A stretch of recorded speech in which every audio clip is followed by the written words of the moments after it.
Olá, bom dia. São as 5 da manhã. E eu decidi gravar esse vídeo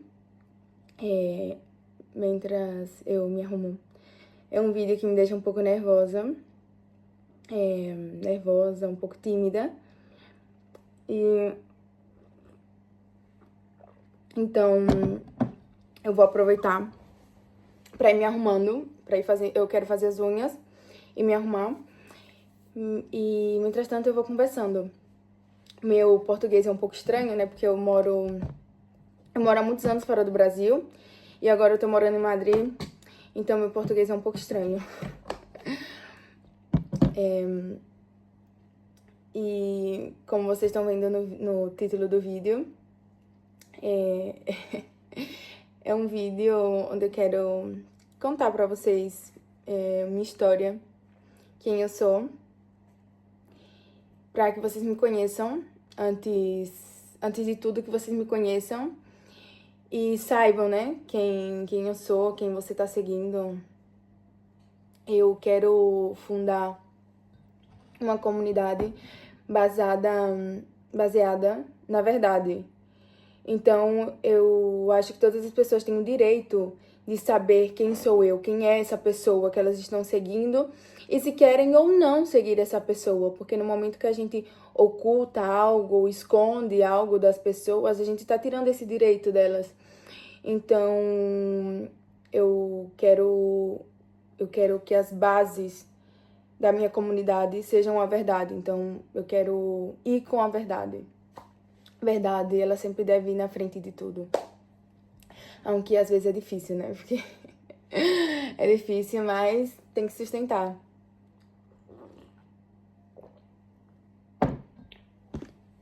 Vou terminar de fazer minhas unhas. Ai. E então, gente, meu nome é Melanie Luise. Eu nasci em Aracaju, Sergipe, no dia 13 de dezembro de 1998. Agora eu tenho 26 anos. E eu moro fora do Brasil há mais de 10 anos. Eu vim embora, eu tinha 15 anos. Eu morei em Bilbao. Morei 3 meses em Barcelona, quando eu tinha, acho que 20 anos. Sim, acho que 20. Isso, 20 para 21. E logo estive morando 4 anos na Suíça. Os 4 últimos anos. Não, os 4 últimos anos não. Eu estive morando na Suíça 4 anos. Aí eu voltei pra cá, pra Espanha, e levo 1 ano já aqui em Madrid. E como vocês estão vendo no título do vídeo, eu tive uma vida bastante conturbada. Bastante conturbada. E pra entender as coisas que aconteceram na minha vida, é importante entender que existe todo um contexto da minha história, desde a minha infância, que me levaram a tomar determinadas decisões e ações equivocadas. Mas o que eu aprendi é que nada tá errado. Não existe, por exemplo, tudo te leva ao aprendizado. Existem várias formas de aprender. E existem formas de aprender que são mais dolorosas e menos dolorosas. Mas, no final das contas, tudo te leva ao aprendizado. E é por isso que eu me tomo o tempo de falar sobre isso, de contar a minha história, porque a minha forma de transmutar todo o meu sofrimento, tudo que me causou, tudo que me feriu, ajudando, utilizando a minha história para ajudar outras pessoas. E, gente, eu tenho dificuldade em falar e fazer alguma coisa. Não sei se você tem esse tipo de pessoa que tem dificuldade de fazer alguma coisa e falar. Eu sou. Mas, enfim. Bom, deixa eu limar. Vou limar a primeira unha, aí eu termino. Bom, já terminei as unhas. Elas ficaram assim. Acho a coisa mais linda as unhas assim. Muito... Acho bem mais bonito que unha grande. E tô adorando levar minhas unhas assim sem pintar. Tô achando a coisa mais linda. eu tomo... Normalmente eu tomo essa xícara grande com água morna com limão pela manhã. Mas como eu tô sem limão, eu usei o que eu tinha, camomila, e coloquei um pouco de café, um pouquinho de café. Em jejum. Agora que eu já fiz minhas unhas, aí às vezes eu coloco uma basezinha. Cadê a basezinha? Só que eu acho que eu não vou colocar, não. Enfim, tá por aqui a base. Aí eu coloco a basezinha pra deixar, tipo assim, um pouco brilhante. Mas eu acho que eu vou começar a deixar assim mesmo, assim, a base. Acho que fica mais bonito, eu gosto da minha unha natural.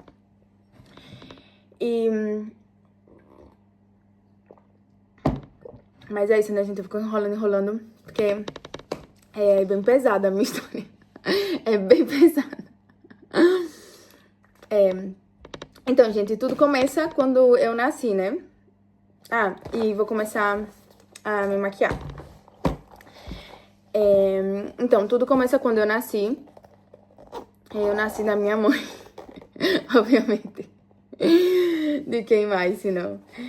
E a minha mãe, ela me teve, mas aos 3 anos de idade, eu acho, aproximadamente, ela me deixou com a minha avó e ela veio morar na Espanha, em Bilbao. A minha avó, a mãe do meu pai, foi quem me criou. Eu, até os 14 anos, eu não conhecia minha mãe. Eu sabia como era o nome da minha mãe, sabia que a minha mãe estava na Espanha, mas eu perdi o contato com ela desde os 6 anos de idade, então eu não sabia nada dela. Não sabia nada dela, não sabia nada dos outros irmãos que eu tinha, porque eu tenho 6 irmãos. Em total, minha mãe teve 7 filhos, 6 no Brasil e um aqui na Espanha. E minha mãe, a história já começa pela minha mãe, né? Minha mãe, ela foi... Eu já tô com a pele preparada. Meu rosto tá assim, tipo, parecendo que tá sujo, de quem acaba de acordar. Mas não, hein, gente? Eu já lavei o rosto e eu passei um hidratante que ele é bem assim como bem oleoso, sabe? Mas eu gosto porque ele hidrata bastante a pele. Ele hidrata bastante a pele. Então, continuando. A minha mãe, ela... Tudo começa por ela. Ela foi vítima de uma vítima. A mãe dela era doente, não pôde criar ela, então ela teve que viver no orfanato. Então a minha mãe, ela também foi vítima de uma vítima. Ela não teve uma mãe pra ensinar, pra ser um exemplo de mãe, sabe?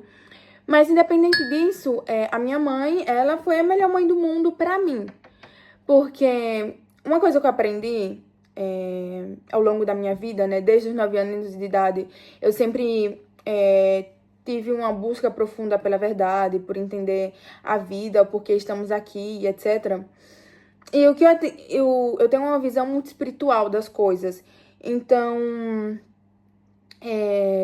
eu acredito na reencarnação, que nós, antes mesmo de nascer, nós já programamos a nossa vida, a gente já sabe o que vai acontecer, a gente já sabe quem vai ser nossos pais.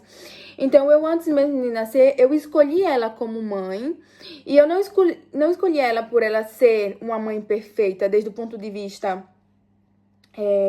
humano.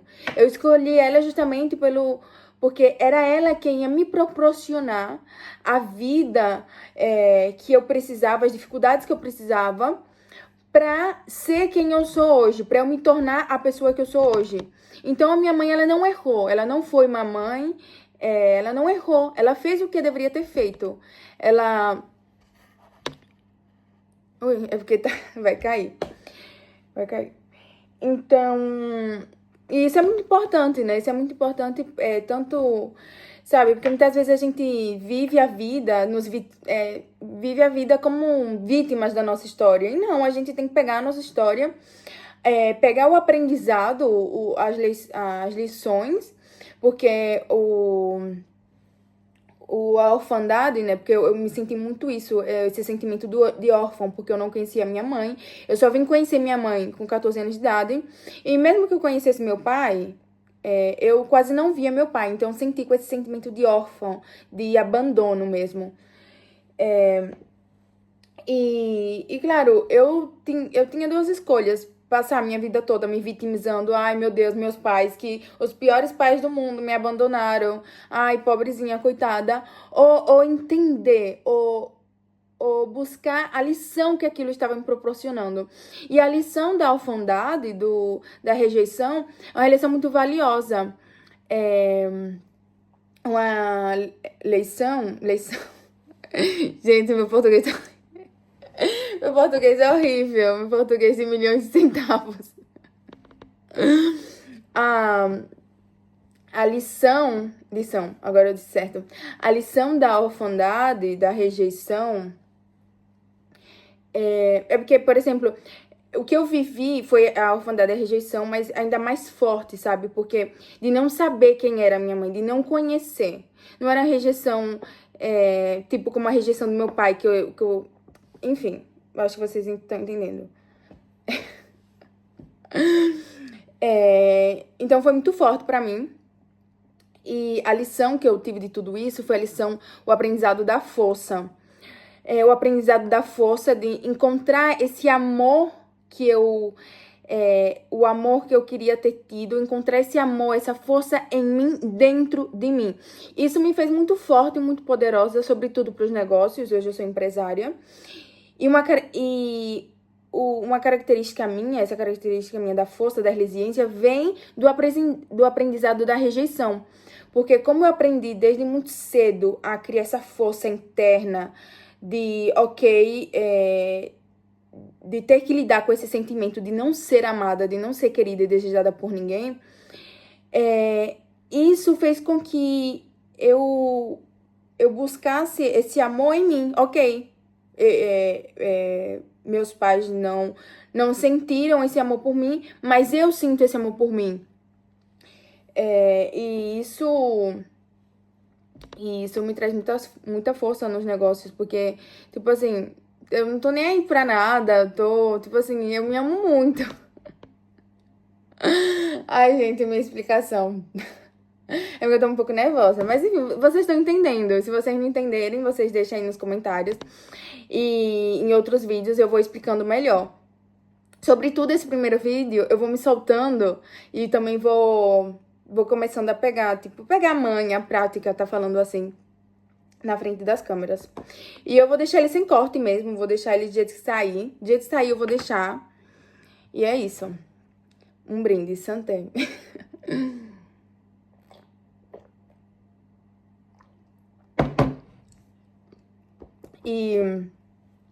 E bom, enfim, isso é aprendizado do abandono. Aos 14 anos conheci a minha mãe. E minha vida cambiou, porque eu conheci minha mãe, tenho muita vontade de estar com a minha mãe. E por isso eu vim morar na Espanha. Minha mãe foi no Brasil me buscar e eu fui pra Espanha morar com ela. E eu nunca nem tinha sonhado em morar na Espanha. Não era um sonho pra mim. Tipo assim, nunca tinha sido um sonho. Eu fui morar na Espanha porque o meu sonho era estar com a minha mãe, era morar com a minha mãe, era ter uma mãe que eu achava que eu não tinha tido. Porque hoje eu percebo, quando eu era criança, eu era muito vitimista. Eu achava que eu era o umbigo do mundo e colocava meus problemas, assim, no centro, como se fossem os piores problemas do mundo. E eu não percebia o quão afortunada eu era. Eu não percebia que, apesar de eu não ter tido a minha mãe biológica perto, eu tive outras mães que foram pessoas fundamentais na minha vida, no meu aprendizado, no meu crescimento. E eu não me vejo sendo criada por outra pessoa. Quem me criou foi minha avó paterna. Eu não me vejo sendo criada pela minha mãe biológica. Minha mãe biológica, ela é uma pessoa incrível, mas eu me alegro muito que as coisas tenham sido dessa forma. As coisas foram da forma que tem que ser. Então, hoje eu percebo que o sentimento, eu gosto da minha mãe biológica, eu me levo bem com ela, então, eu me levo bem com todo mundo, eu escolho me levar bem com todo mundo. Mas o sentimento que eu tenho pela minha mãe biológica e pela minha avó são sentimentos diferentes. É como se o sentimento fosse trocado, é como se o sentimento de mãe realmente eu tivesse pela minha avó, e o sentimento que eu tivesse pela minha mãe é como tipo um sentimento de vó, sabe? E também eu tive a minha tia Sue, o nome dela, enfim, uma tia que é irmã do meu pai, irmã mais nova, que ela morava com a minha avó, porque ela ainda era menor de idade. E ela também foi muito presente na minha educação, ela sempre estava comigo. Então também eu tive esse sentimento muito profundo por ela de mãe. É como se a minha mãe tivesse sido minha tia Sueli e meu pai tivesse sido minha avó. Porque minha avó, ela passava menos tempo em casa, ela trabalhava, enfim. E minha tia Sueli era sempre quem estava comigo, pendente das minhas coisas do colégio, da minha educação. E as duas me criaram. O meu avô, ele morreu quando eu tinha 6 anos de idade. E foi bem traumático também pra mim, porque meu avô era o mais perto que eu tinha tido a um pai. E ele faleceu, eu não entendi o que estava acontecendo no momento, porque eu era muito criança. E eu não entendi o que estava acontecendo. Então, eu lembro de ter visto ele no caixão e eu eu me perco na minha história. Eu me lembro de ter visto ele no caixão e ele e não entendeu o que estava acontecendo, sabe? Eu não senti nada, eu não senti tristeza, eu não entendia o que era aquilo. Só que, de acordo com que os dias foram passando, eu fui percebendo que aquilo tinha acontecido, significava que eu não ia ver mais ele. Aí foi quando eu comecei a sentir a dor, a tristeza, a saudade. E como eu era muito criança, eu não sabia dizer o que eu estava sentindo, eu simplesmente sentia. Então, ali foi quando foi o começo da depressão, que me acompanhou durante toda a minha vida. Mas ali é quando eu observo que começou minha depressão, tanto pela minha história, tanto também pelo que aconteceu com meu avô. E também nessa mesma idade, eu comecei a estudar, eu comecei a ter mais noção das coisas e eu comecei a perceber que eu era diferente das outras crianças, porque as outras crianças tinham pai e mãe, e eu não tinha. E foi tipo uma bola de neve que tudo aquilo foi, e enfim. E eu comecei a fazer perguntas pra minha avó. E minha avó, ela dizia, sua mãe te abandonou, sua mãe não gosta de você. E minha avó dizia isso com a intenção de que eu não gostasse da minha mãe, pra não sofrer. Só que ela não sabia, ela não percebia que ela era me fazendo sofrer com aquilo, com aquelas coisas, né? Porque a criança abandonada, a criança rejeitada, ela acha que o problema é ela. Então, eu no meu inconsciente, eu sem perceber, eu achava que o que foi que eu fiz de errado, sabe? Eu achava que o problema era eu não entendia. Eu não entendia que o problema não era eu. O problema tampouco era minha mãe. Minha mãe foi vítima de uma vítima. Eu fui vítima da minha mãe, que foi vítima de uma vítima. E que foi vítima de outra vítima. E assim sucessivamente. E a minha avó também. A minha avó também foi uma pessoa que teve uma educação horrível. Minha avó é uma mulher muito grosseira. Não tem modos na hora de falar as coisas. E ela também foi vítima de uma vítima. Ela teve uma vida, nossa. Eu inclusive, quero escrever um livro sobre a história da minha avó. A minha avó é a pessoa mais forte que eu conheço. Ela passou por coisas horríveis. Eu não sei. Tipo assim, ela é de escorpião. O escorpião, pra quem não sabe, no zodíaco, é o signo que mais sofre. Então, minha avó é de escorpião. Que mais sofre. Ela tem realmente uma história muito. Então, ela também foi vítima de uma vítima que fez de mim outra vítima, porque ela também não, sabe? Ela deu o melhor que ela tinha, e o melhor que ela tinha era esse. E não só isso, minha avó também, ela tem, isso como eu falei, né? Ela teve uma vida muito difícil, muito sofrida. Então, eu fico falando, aí paro de fazer as coisas que eu tô fazendo. Então, vou colocar um pouco mais de blush. Então, ela desenvolveu muitos problemas emocionais e muitos problemas mentais. Ela tem uma falta de controle emocional muito grande. E claro, e como se tudo isso não bastasse, um dos filhos dela morreu. Eu não lembro quantos anos eu tinha exatamente, acho que uns 9 anos. Mas foi tudo ali, aproximadamente. E depois que isso aconteceu, ela simplesmente se transformou. Ela sempre me deu uma educação muito rígida, ela sempre foi muito rígida, de me bater, de me educar dessa forma, com agressividade. Mas quando o filho dela morreu, meu tio Fábio, ela desenvolveu um transtorno mental, vários transtornos, e ela simplesmente surtava. Ela tinha surtos, era como se ela era como se ela fosse uma pessoa e do nada ela se transformasse em outra pessoa. E quando ela tinha esses surtos, ela ficava muito agressiva e ela pagava comigo, né? Ela descontava em mim. Então ela me batia muito, me dava surras assim horríveis e sem ter feito nada, sem um motivo real, simplesmente por causa do surto que ela tinha. Ou seja, minha avó não estava apta pra me criar, pra me educar. E meu pai, e também uma situação muito difícil que eu vivi, era a rejeição do meu pai, né? Porque meu pai sabia o que acontecia, que a minha avó me maltratava, mas ele nunca fez nada a respeito. Então, aquilo também me provocava uma dor muito forte em mim. Agora eu vou passar o rímel. Eu não vou conseguir falar e passar o rímel, então eu vou passar o rímel, aí eu continuo o vídeo. Voltei, gente, com o delineado feito. E agora eu vou... Ui, tá coçando o nariz.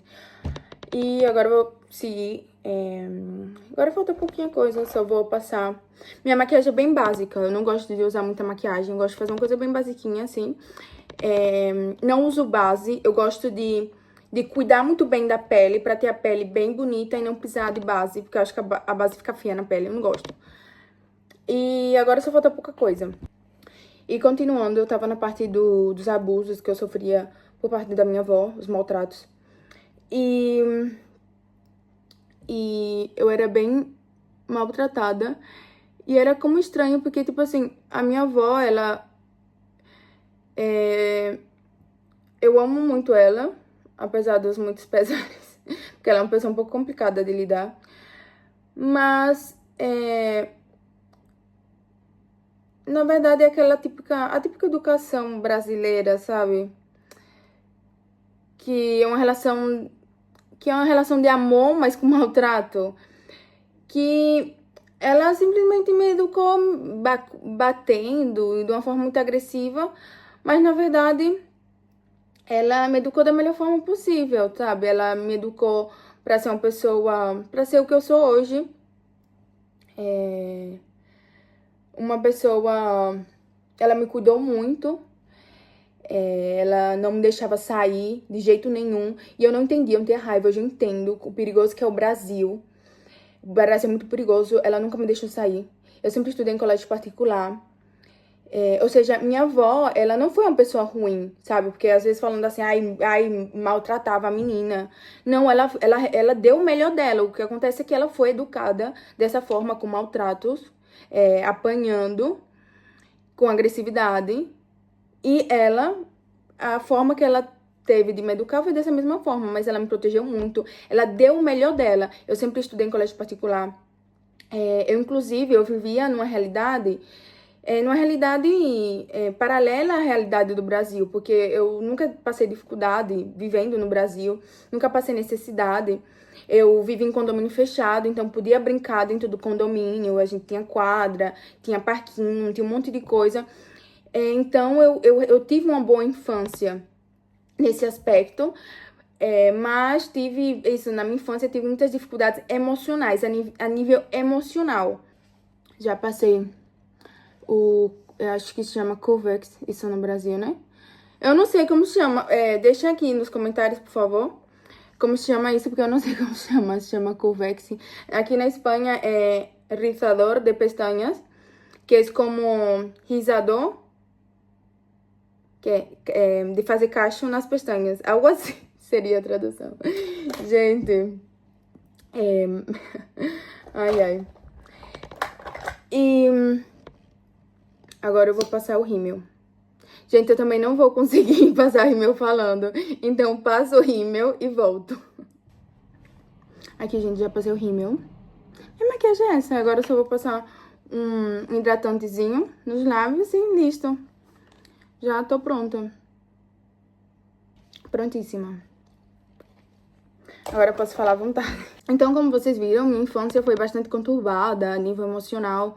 Eu tive aí já vários traumas na minha infância.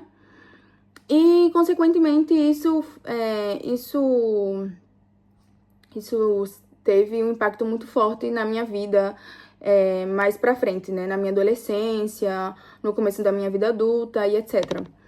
A minha adolescência foi marcada... Eu fui embora de casa com 14 anos de idade, porque eu era muito maltratada pela minha avó, até que teve um ponto que eu já não suportava mais os maltratos e tal. Então, eu fugi pra casa dos meus tios e fui ficar lá, e fiquei lá um tempo, até que a minha mãe, eu conheci a minha mãe, e ela viu que eu já não queria morar mais com a minha avó. Ela disse, ou você volta pra casa da sua avó, ou você vem morar aqui comigo. Eu disse, tá, ok, então vou morar aí com você, porque a situação na casa da minha avó era insuportável.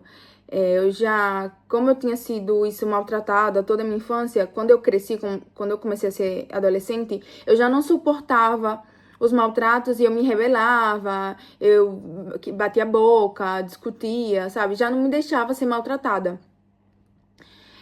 E então minha mãe eu como era menor de idade, minha mãe foi pro Brasil, me buscou e me trouxe pra Espanha. A minha família, de parte de pai, minha avó não queria que minha mãe me trouxesse. Minha avó era muito apegada a mim. Só que era um amor tóxico, era um amor que ela queria me controlar, sabe? Ela me controlava muito, era como se eu fosse... era como se eu fosse dela. E uma coisa assim, muito tóxica. E eu só consegui viajar porque antes de que tudo acontecesse... meu pai tinha feito uma autorização de viagem para que eu pudesse vir para Espanha de férias para conhecer minha mãe. E a gente, como tinha essa procuração, consegui viajar com essa procuração. Mas quando minha avó descobriu que eu tinha ido embora, que eu ia embora morar com a minha mãe, ela não aceitava, não aceitou. Só que já não tinha como fazer nada, porque eu já era bem adulta, tal. Por mais que denunciasse o processo, o tempo do processo, já, sabe, eu já tinha 15 anos, então 3 anos, o que ia durar o processo, eu já ia ser maior de idade, então não ia servir de nada, porque na verdade é como se tivesse rolado um sequestro ali. Mas enfim, não foi sequestro, né? Porque foi o que eu quis ir e eu tava com a minha mãe, então não, eu acho que, enfim. Durante a minha infância e a minha adolescência, quando eu fui criada pela minha avó, eu tive uma educação muito rígida, muito machista, muito dura e com muitas restrições. Eu não podia sair de casa, eu só saía de casa acompanhada. Pro colégio eu tinha transporte. Eu vivia numa bolha. Eu vivia no Brasil, só que dentro de uma bolha, que era ali onde eu morava, no condomínio. Eu só podia sair por aí e tinha hora e sempre era vigiada. Eu não podia ter amigos homens. Naquele momento, eu tinha muita raiva e achava tudo aquilo muito excessivo. Mas eu já entendo que a minha avó fez aquilo por amor. Porque vendo as situações do Brasil, das meninas, do que acontece, né? Meninas muito jovens, que acontecem coisas horríveis, que são abusadas sexualmente, que ficam grávidas muito cedo, sabe? Então, eu entendo que minha avó, ela fez aquilo pra me proteger. Apesar que naquele momento eu não entendesse. Só que isso também gerou, esse cuidado em excesso, me gerou muitos problemas mais na frente. Por quê? Quando eu fui morar com a minha mãe, ela já era o contrário. Ela já era uma mãe... Eu vou ajeitar aqui. Ela é uma mãe mais moderna, assim, liberal. Então, ela me dava muita liberdade. E também, como a gente morava aqui na Espanha, é mais seguro, tal... Tem toda essa questão da segurança, então ela me permitia ter liberdade, porque ela também sabia que aqui é seguro. E então eu passei desse extremo de não ter liberdade a ter liberdade. E eu me descontrolei. Tipo assim, eu de ter ficado há 15 anos enjaulada, Foi como se a minha mãe abrisse um bicho dentro de mim. Foi como se abrisse um bicho dentro de mim. Eu comecei a fazer, tipo assim, descontrole total. Eu comecei a minha relação com álcool, comecei a beber muito de forma descontrolada. Escondido da minha mãe não via, mas eu saía de festa, bebia muito, ficava muito, pegava muitos meninos, tipo assim, tudo muito descontrolado. E nisso tudo, eu comecei a estudar, também comecei a ter problemas, comecei a ter outros traumas, começaram a nascer e surgir outros traumas na Espanha, devido à questão de eu ser de fora, devido à questão do idioma. E eu tive meu primeiro namorado, minha primeira relação séria. Eu tinha tido um namorado no Brasil, mas era um namorado tipo de beijinho, um abraço, nada sério. Até que eu tive meu primeiro namorado e era uma relação super tóxica. Nossa, muito tóxica. E ninguém nunca tinha me ensinado a me cuidar. O principal, o mais importante aqui, é que ninguém nunca me ensinou a me amar. Eu nasci num entorno no qual, devido a situações, eu me sentia não amada, me sentia não desejada. E eu achava, inconscientemente, eu sentia muito essa coisa do não merecer ser amada. Então eu não me amava, eu não me cuidava. E toda essa relação, e a forma que eu me tratava, a forma que eu me posicionava como mulher, a forma que eu me posicionava como pessoa, a forma que eu tratava de mim mesma, ou seja, demonstrava que eu não gostava de mim, sabe? Então, e também a falta de conhecimento, a falta de educação, da falta de educação sexual. Tudo isso me levou aos 17 anos, chegando nos 18, a ficar grávida. E na Espanha, o aborto é legalizado. E sim, gente, é um tema bem sério, né? E mais, eu sei, eu rio, nervoso de vergonha, porque eu sei que isso no Brasil é um tema muito mais pesado de se falar que aqui na Espanha, porque aqui, pelo fato de ser legalizado, então as pessoas normalizaram algo que eu considero que não deveria ser normalizado. Hoje eu entendo as consequências disso como o problema do aborto é muito mais profundo que simplesmente o aborto, que é a falta de cuidado. Por que eu não me cuidava? Por que eu não cuidava do meu corpo? E isso, na verdade, revela uma falta de amor próprio. Porque a que se deve? Então, era toda a história que tinha por detrás, né? Por isso eu acho, apesar de ter abortado, eu não abortei uma vez só, eu abortei 2 vezes. Eu quero fundar uma comunidade baseada na verdade. Então, para mim, é importante que as pessoas me conheçam a minha história desde mim e também que elas tenham o direito de me conhecendo, escolher me seguir ou não, escolher me escutar ou não, sabendo quem eu sou. Porque quando a gente oculta coisas, a gente tira esse direito das pessoas. Então, como eu me dedico a falar de coisas muito profundas, pensamentos filosóficos muito profundos, eu não quero ser mal interpretada, ser interpretada como uma pessoa hipócrita, uma pessoa que fala de moral e que logo é uma pessoa que cometeu coisas desde o ponto de vista humano completamente imoral e sem ética. Então eu quero que as pessoas saibam a minha história desde mim e tenham esse direito de escolher me seguir ou não sabendo a minha história. Porque, como eu falei, hoje eu não sou... Não é que eu não sou a favor do aborto. Eu acho que o aborto é querer dar uma solução simples a um problema que é muito mais complexo. Como eu falei para vocês,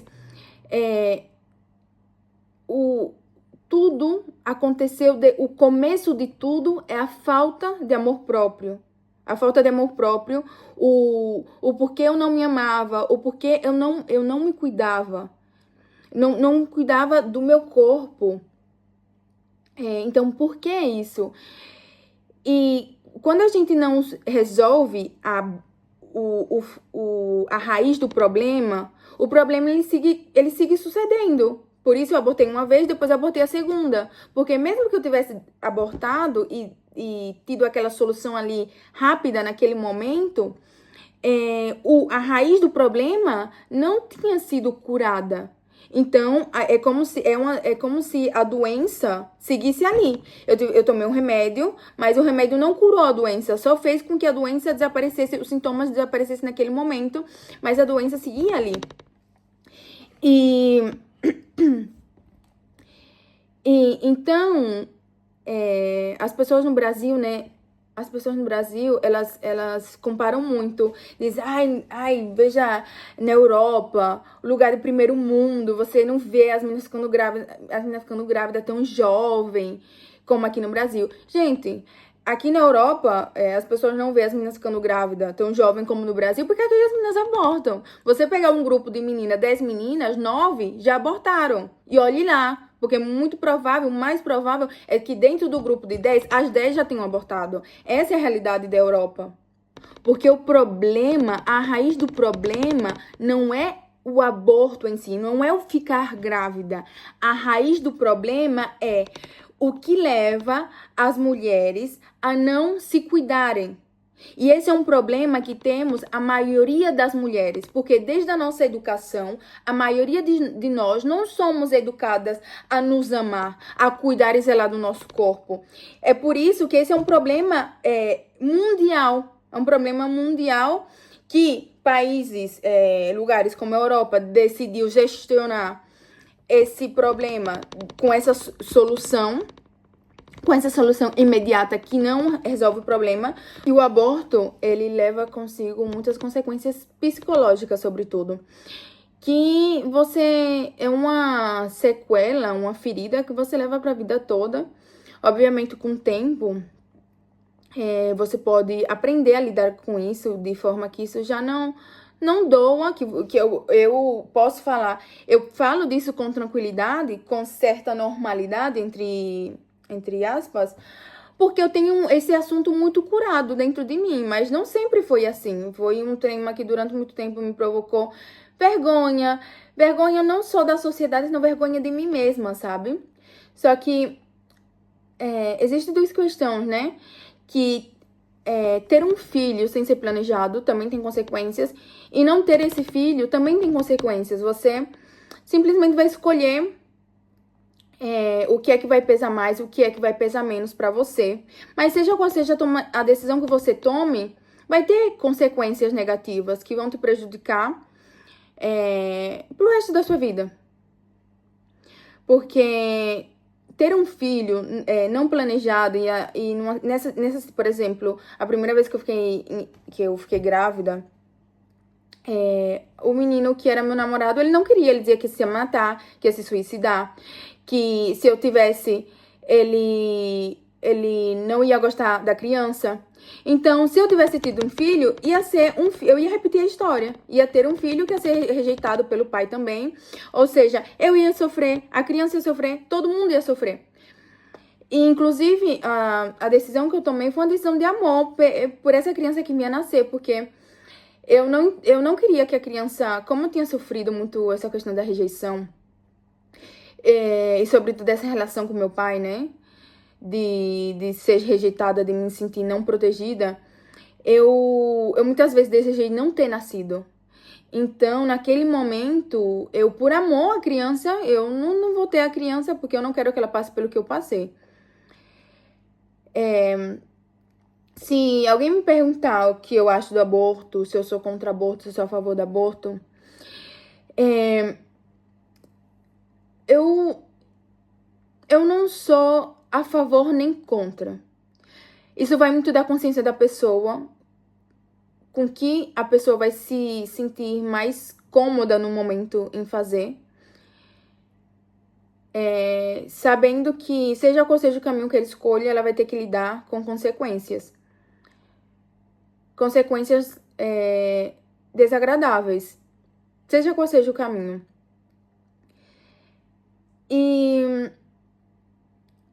Mas o mais importante nisso não é o aborto, não é o abortar ou não abortar. O mais importante é a gente curar a raiz do problema. É por isso que eu, mesmo com vergonha, mesmo sabendo que vai ter pessoas que vão me criticar, vai ter pessoas que não vão me entender, vai ter pessoas que simplesmente vão me julgar e tá tudo bem, não é meu problema. E faço tudo isso justamente com a intenção de ajudar outras mulheres com a minha história. Eu fiz o trabalho de me curar de todas essas feridas, de entender o porquê dessas coisas, o porquê das coisas que eu fiz. Por isso, esse canal no YouTube, justamente para ajudar as mulheres, para ajudar as mulheres que passaram pelas mesmas situações que eu, por situações parecidas, e que a gente se cure, e assim os nossos filhos já não vão precisar passar pelo mesmo que a gente passou. Eu sei que as minhas filhas vão ser mulheres que vão se amar muito, que vão ter muito amor por si mesma, porque eu curei isso em mim. Então é muito importante isso, né? É a revolução que a gente tá vivendo agora do empoderamento feminino. Empoderamento feminino não é mostrar a bunda. Empoderamento feminino dar poder a quem não tem poder, através do conhecimento. E é através do conhecimento que a gente consegue se curar e sanar nossas feridas emocionais. Eu abortei a primeira vez, tinha 17 para 18 anos. Depois de fazer isso, eu entrei numa depressão muito profunda. Até que um ano depois eu fiquei grávida outra vez, de outro namorado que eu tinha. E abortei outra vez. E na segunda vez que eu abortei, eu já era como se dentro de mim, hoje eu vejo, e eu não gostava de mim, eu me odiava, eu não gostava de mim. Então, eu aceitei, eu aceitei que eu era aquilo, que eu era aquela coisa ruim, porque eu não gostava de mim, eu achava que eu não era digna de amor, não era digna, era como se eu aceitasse que eu tinha nascido para aquilo mesmo, eu nasci para sofrer. Eu nasci pra sofrer e isso. Também era uma relação muito tóxica. Um homem que me fazia sentir inferior, que me fazia me sentir mal comigo mesma, me sentir mal com quem eu era. E eu não tinha amor por mim, eu ficava de trás desse menino. Sabe, eu não me dava valor. Eu não me dava valor. Eu me colocava numa posição de não ter valor, de não valer nada. E eu saía muito de festa, eu bebia muito, eu comecei a me drogar. Eu, tava completamente perdida, sabe? Eu era uma pessoa doente. Hoje eu vejo que eu era uma pessoa doente. Uma pessoa que tentava anestesiar a dor que eu sentia, a dor tão grande emocional, com coisas, com entorpecentes. Mas, na verdade, tudo era uma consequência da minha infância, tudo foi uma consequência da rejeição, consequência dos maltratos que eu sofri. E foi ali, nesse momento de muita escuridão, eu comecei a me questionar. Comecei a questionar minha vida, por que de tanta coisa ruim acontecia na minha adolescência? Por que minha vida era tão horrível? Minha vida era um desastre. Só escuridão. E ali eu comecei a me aprofundizar muito dentro de mim, a olhar pra dentro. Aí foi quando eu comecei a enxergar, comecei a analisar minha história. Eu comecei a escrever, literalmente, escrever num papel minha história. E ir revivendo a minha história, sabe? Naquele momento, sem perceber, inconscientemente, eu comecei a fazer um trabalho de ressignificação da minha história, de começar a entender minha história. E foi muito progressivo. Não foi algo que eu começo hoje e amanhã já tô curada. Não, é algo que foi se dando com o tempo, com os anos. Aos 17 anos de idade, eu comecei isso, a me aprofundar ainda mais dentro de mim, a olhar ainda mais para dentro. Mas essa sempre foi uma característica minha. Eu, desde a infância, eu sempre tive essa característica de olhar para dentro, de querer entender. Sobretudo aos 12 anos de idade, eu tentei tirar a vida. E ali, eu comecei a querer entender as minhas emoções, o que eu sentia. E foi quando eu comecei a perceber que eu, desde os 6 anos de idade, tinha começado a ter depressão. E, na verdade, eu tentei tirar a vida. Não era porque eu não queria viver, era porque eu já não aguentava mais a dor emocional que eu tinha dentro da depressão, da tristeza. E eu só queria deixar de sentir aquilo. Mas, voltando para os 17 anos de idade, que foi quando eu comecei a me autoanalisar de forma mais profunda. Ademais de tudo isso que eu vivi, as situações desagradáveis, maltratos, etc., também teve toda uma questão de crenças, né? De crenças que eu vivi, que eu escutei, que eu tive, por conta do meu entorno, por conta da minha educação, por conta do entorno cultural do país. E tudo isso também foi me levando a tomar certas decisões e fazer determinadas coisas. Eu, desde a infância, eu sempre fui muito ambiciosa e sempre sonhei com a grandeza, com ser alguém por ser uma mulher bem-sucedida, por ser rica mesmo, ser muito rica. Tipo assim, eu sempre sonhei com isso. Só que no meu entorno, eu nunca tinha escutado falar de mulheres ricas, sempre eram homens ricos. Então aquilo me fez criar uma crença inconsciente de que mulheres ricas eram mulheres que se casavam com homens ricos. Que a mulher não poderia ser rica por ela mesma. Que uma mulher, para ser rica, ela precisa casar com um homem rico. Porque tem toda essa questão da escravidão invisível a qual somos submetidas as mulheres. Porque nos fazem acreditar que você, para ser validada, você precisa ter um homem, você precisa casar para ser validada, para ser... E hoje eu entendo que não. Esse é um tema bem profundo e complexo que é tema para outro vídeo, sabe? Isso é só, eu quero resumir o máximo possível nesse vídeo. Tipo assim, um balanço geral da minha história. E já vocês vão comentando as dúvidas que vocês tiverem. E eu vou fazer outros vídeos aclarando algumas coisas e me aprofundando em alguns temas. Eu sempre fui uma pessoa muito determinada de saber o que eu quero, eu sempre sei o que eu quero. Então, por volta também ali dos 17 anos, eu comecei, tipo, a questionar o que é que eu queria. O que é que eu queria? Eu também estava no colégio no ensino médio, então já começava aquela pressão de saber qual é a carreira que você quer fazer e tal. E eu percebi que eu queria ser rica. Eu queria ser rica, e para ser rica, não era fazendo uma universidade que eu precisava. E ali naquele momento, eu achei que a forma que eu tinha de ser rica era me casando com um homem rico. Era me casando com um homem rico. E aquilo aquilo se transformou numa obsessão. Então, desde aquele momento, eu comecei a estudar a como ser a mulher mais sedutora, mais atraente do mundo, de modo que, tipo assim, que nenhum homem no mundo pudesse se resistir a mim e a meus encantos. E funcionou. E funcionou. Eu cumpri 18 anos, cumpri, não sei. Eu fiz 18 anos, aí tive meu primeiro trabalho. Foi horrível, eu trabalhava no salão de jogos e eu percebi ali que eu não nasci pra trabalhar de cara ao público, porque eu sou uma pessoa muito séria. Vocês estão me vendo assim, muito rindo, tal, porque aqui eu tô confortável, eu tô sozinha. Mas eu, com uma pessoa que eu não conheço, eu sou muito séria, eu sou muito fechada. Então, eu tinha que estar ali rindo toda hora, fingindo estar bem toda hora. E eu não sou assim. Eu sou uma pessoa com tendência à tristeza. E por isso eu sou filósofa, eu me dedico a me aprofundar em mim, a indagar os temas profundos da vida.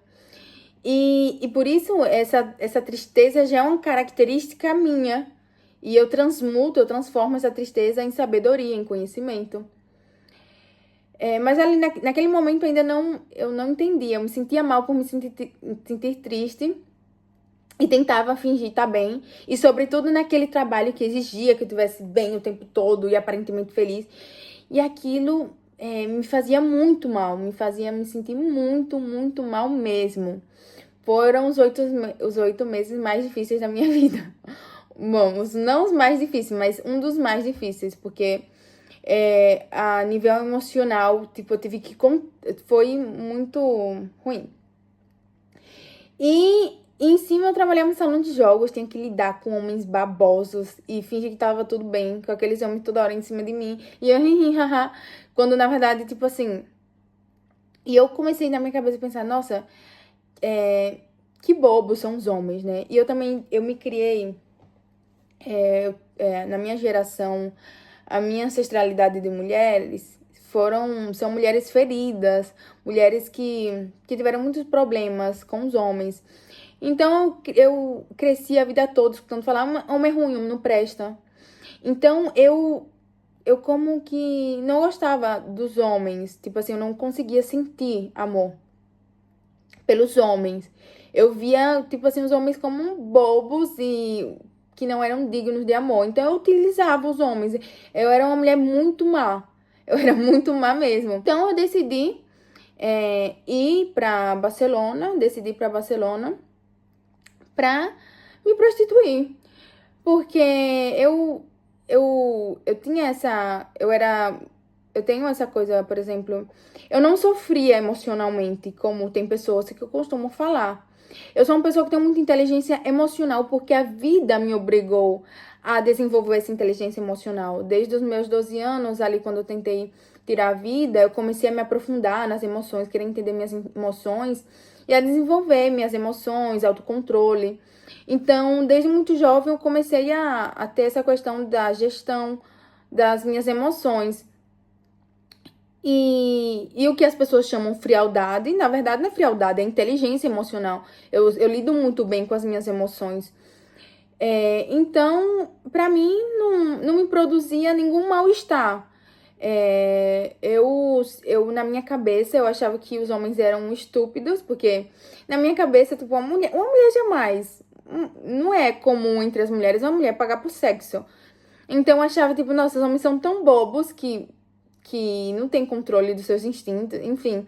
E também eu tava num momento da minha vida que eu queria viver, eu tinha 20 anos, eu queria viver, eu tava nessa vida, nessa coisa muito do álcool, das drogas. Então, tipo assim, eu ia ganhar dinheiro fazendo o que eu queria mesmo. O que eu queria era aquilo, tá com outro. Eu não gostava de mim, eu não cuidava do meu corpo. Observação, né? Que, para que não se mal interprete, que eu não cuidava do meu corpo, eu me refiro a que eu não... eu tava me relacionando com um com o outro, mas o que eu quero deixar aqui bem claro em relação às mulheres que se dedicam a isso é que elas são muito mais cuidadosas em relação a, por exemplo, a usar preservativo que as mulheres que não são. Inclusive, eu aprendi a usar preservativos fazendo isso, porque quando eu era adolescente, que eu vivia a vida louca, eu não me cuidava nada, eu ficava com o outro e não usava preservativo. Só que foi quando eu comecei a me dedicar a isso que eu aprendi a usar preservativo. Então, é importante falar sobre isso, né? Porque muitas vezes essas mulheres são julgadas, são mal vistas, mas na verdade elas se cuidam mais que as mulheres que não são dessa profissão.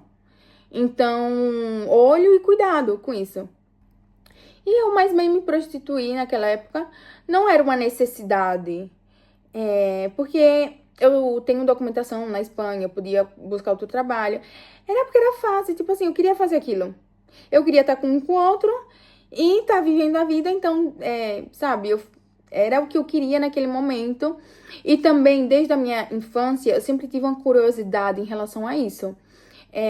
Sempre tive uma curiosidade em entender o porquê as mulheres faziam isso, o que as levavam a isso, o que elas sentiam em relação a isso, porque eu sempre tive um desejo de ajudar, ajudar de alguma forma. Então pra mim, naquele momento foi a oportunidade que eu tive de fazer aquilo. Em definitiva, eu passei de ser prostituta de grátis a ser prostituta cobrando, né? Porque, infelizmente, essa é a realidade de muitas mulheres. Muitas mulheres estão se prostituindo de graça, estão com um com o outro de graça e se acham ainda por cima superiores ou melhores que as que cobram, né? E, na verdade, todas estão padecendo do mesmo problema, né? A falta de amor próprio. Até que eu acabei conhecendo de festa, eu saía muito, eu conheci meu ex-namorado, suíço, e rico, né? Do jeito que eu queria. E eu amei ele, eu amei não, eu amo ele, ele é meu amigo, eu gosto muito dele, ele foi uma pessoa muito importante na minha vida. Mas a primeira coisa que chamou a atenção dele em mim foi o fato dele ter dinheiro. Eu comecei a gostar dele depois, devido à forma que ele me tratava muito bem. E eu nunca tinha sido bem tratada pelos homens. Então, quando tive aquele homem que me tratava muito bem, pra mim era muito novo e eu me apaixonei realmente por ele. Me apaixonei por ele de uma forma muito profunda. E, inclusive, essa relação foi muito importante para que eu sanasse a ferida que eu tinha em relação aos homens, porque foi graças a ele que eu entendi que existem homens bons e ruins. Não todos os homens são ruins. Foi graças a ele que eu sanei essa relação que eu tinha com os homens, né? Porque não todos os homens são ruins, existem homens bons e ruins, é muito relativo. Mas o primeiro que me chamou a atenção dele era o fato de que ele tinha dinheiro, e isso era o que eu queria, um homem rico que me bancasse.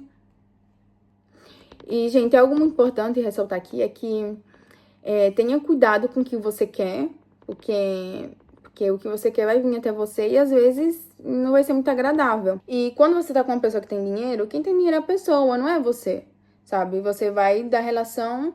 Se você não sabe fazer dinheiro, você não sabe fazer dinheiro. E você sai da relação sem dinheiro e sem saber fazer dinheiro. E nesse tipo de relação, as mulheres aguentam muitas coisas que não deveria aguentar. Passa por alto muitas coisas pelo fato da dependência financeira.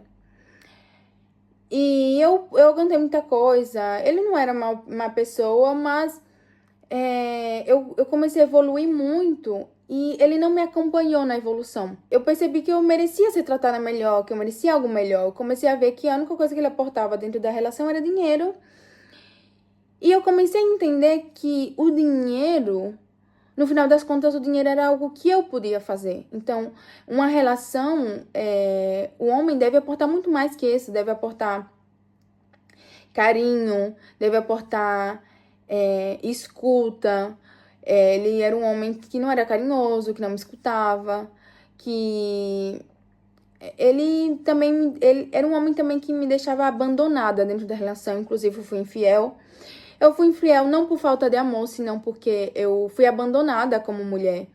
Ele não me cuidava como mulher. Então, eu acabei sendo infiel por necessidade como mulher. E também por não ter tido a coragem, o valor de ter terminado a relação. Sobretudo, acho que o que mais pesou foi a dependência financeira. Então, a dependência financeira fazia com que eu tentasse, tipo, aguentar mais. Tipo, peraí, não, vou tentar fazer que as coisas se resolvam, vou tentar. Mas o que fez eu tomar a decisão de deixar ele foi o fato de que a gente já levava 4 anos, eu comecei a perceber. Ele me ocultou no começo da relação que tinha 2 filhos. Eu só vim descobrir 1 ano depois. Ele também, no começo ele falava que queria casar, que queria ter filhos, mas depois ele já, tipo, como que não queria casar, que não queria ter mais filhos. E era como, tipo, eu comecei a sentir aquele sentimento de insatisfação, nossa, eu tenho que abrir mão dos meus sonhos pra estar com ele, sendo que ele só aporta dinheiro. Não, eu mereço algo melhor, eu mereço algo melhor. E eu comecei, tipo, comecei a estudar muito. Foram 4 anos, assim, de puro estudo. Eu adoro estudar, adoro ler. E eu comecei a desenvolver formas de fazer dinheiro, de fazer meu próprio dinheiro. Eu comecei a perceber que eu podia fazer o meu dinheiro, que eu sim podia ser rica. Eu percebi que o sonho de ser rica era meu, sabe? Pode ser que o homem que eu esteja não seja tão rico, nem queira ser tão rico quanto eu, porque é um sonho meu. Mas enfim. E o que mais pesou na decisão foi o fato de que, quando eu comecei a falar dele, de que queria empreender, hoje eu tenho empresa aqui na Espanha. Quando eu comecei a falar pra ele que eu queria empreender, queria ser empresária, ele não me apoiou, ele não me apoiava.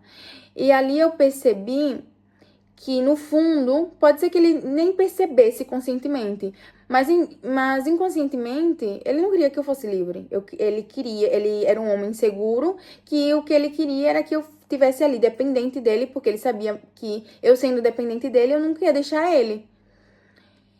E aquilo foi pra mim, não, eu tenho que ir embora dessa relação, porque o que vai acontecer é que eu vou tipo assim, eu sou jovem, eu ainda tinha na minha cabeça muito a questão da prostituição. Porque eu tinha ainda na minha cabeça a coisa de ser salva, de querer ser salva.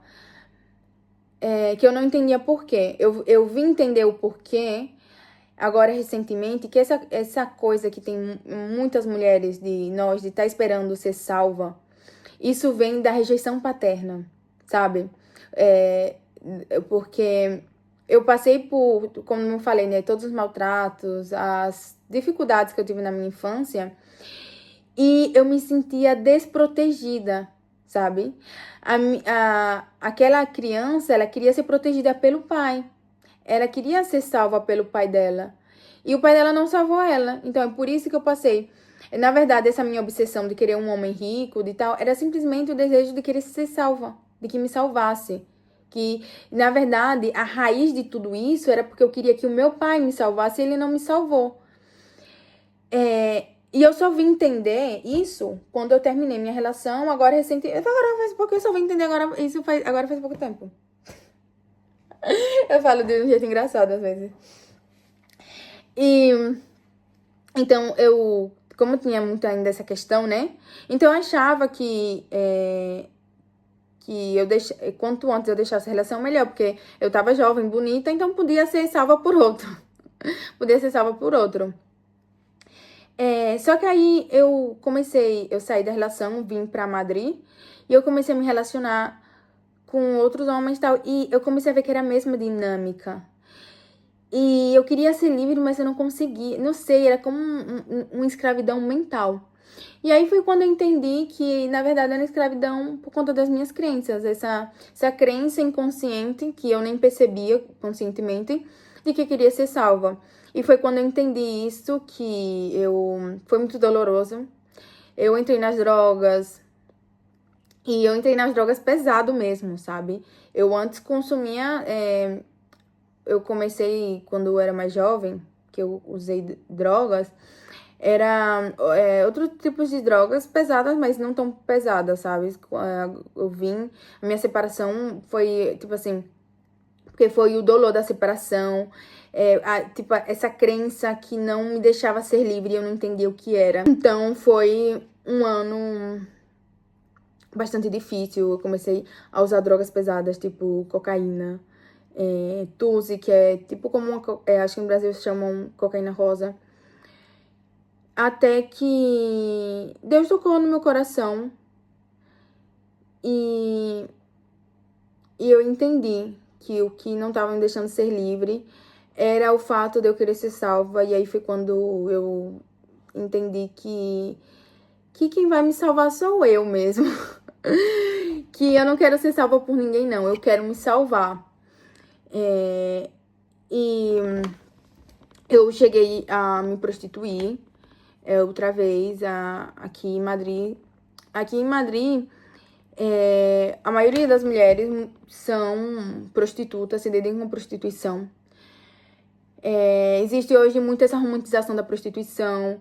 A gente vê, sabe, no Instagram, todas as mulheres são ricas e bonitas, sabe? E a maioria delas não são ricas, a maioria delas se dedicam à prostituição. E mostram a vida ostentosa e de luxo porque se dedicam à prostituição. Mas isso não é uma crítica às mulheres que fazem isso, até mesmo que eu fiz, eu não sou melhor que elas, porque na verdade todas nós fomos vítimas das nossas crenças, porque a prostituição é uma crença de que não há outra forma, de conseguir dinheiro rápido. Fácil não, porque não é fácil, não é para todo mundo. Você precisa ter muita força mental para não ter sequelas, porque eu, graças a Deus, não tenho sequelas, porque eu tenho muita força mental e posso falar disso assim, abertamente. Mas isso, é um dinheiro que é rápido, mas não é fácil. Então, muitas mulheres, elas acabam nisso por conta da crença de que não há outra forma de ter dinheiro rápido e muito dinheiro, de ser rica. É uma escravidão. E, graças a Deus, eu consegui sair dessa escravidão, né? De entender que existe, sim, empreendendo. E empreender não é... Porque, às vezes, o que eu aprendi... Veja só, o que eu aprendi... Que, às vezes, a gente quer o caminho mais rápido. E o caminho mais rápido acaba sendo o caminho mais difícil e mais longo. Empreender, criar um produto, vender um produto... no começo, parece muito difícil. E não te dá resultados rápidos. Mas... a longo prazo, é o que perdura, sabe? É o que é para sempre, é aquilo que é seu, que ninguém pode tirar de você. E bom, gente, eu falei tudo muito resumidamente. Eu tenho a questão de que eu ainda tô um pouco tímida na frente das câmeras. Eu sempre fui muito introvertida. Então, a minha linguagem falando não tá tão desenvolvida. Porque como eu sempre sou muito séria, calada, passo muito tempo sozinha, eu sou escritora, eu escrevo livros, eu gosto disso, de estudar, entrar dentro de mim, para entender as coisas. Vocês vão ver aqui no canal, sabe? Porque esse canal é justamente para ajudar mulheres as mulheres que passaram pelos mesmos problemas que eu, a se curarem e tal. A se amarem, a ter autoestima, autoconfiança, e enfim. Mas esse é o primeiro vídeo e que vocês entendam que eu ainda tô com dificuldade de falar nas frentes das câmeras, minha comunicação falada não é tão boa, também tem a questão de idioma, que como eu moro fora há muito tempo, não uso tanto o português. E também eu cansei, gente, falando. Como eu não tô acostumada... Gente, isso é muito sério. Como eu não tô acostumada a falar, eu passo muito tempo sozinha, calada, eu cansei falando. Me cansou. Então, eu falei, assim, tudo muito resumido, para que vocês me conheçam. E quem queira me acompanhar, saber minha história, aí já sabe um pouco de mim, sabe que eu não sou perfeita. E eu não vim aqui para pregar a perfeição, porque eu entendi que a perfeição é o que é. A perfeição não é algo desde o ponto de vista moral, perfeito. A perfeição, ser uma pessoa iluminada, é ter luz para enxergar as sombras. Ser uma pessoa iluminada é passar pelas adversidades, mas conseguir identificar o problema e solucionar o problema. Eu errei muitas vezes, fiz coisas que não deveria, coisas que me prejudicaram a mim, sobretudo. Ou seja, eu fiz muito mal a mim mesma pela falta de amor que eu tinha por mim. Eu me fiz muito mal a mim, ao meu corpo, de várias formas. E ter luz me fez enxergar o mal que eu fiz a mim mesma e poder buscar o porquê eu estava fazendo aquele mal, ir até a raiz do problema e solucionar o problema. E hoje a minha intenção é usar a minha história, o meu conhecimento, para ajudar outras pessoas. E é isso, gente. Espero que vocês tenham gostado, que ajude de alguma forma. E se vocês querem me conhecer mais, é só me seguir no Instagram, @luisafeisler. E me seguir aqui também e comentar e deixar o like pra me ajudar. Obrigada, gente. Até a próxima.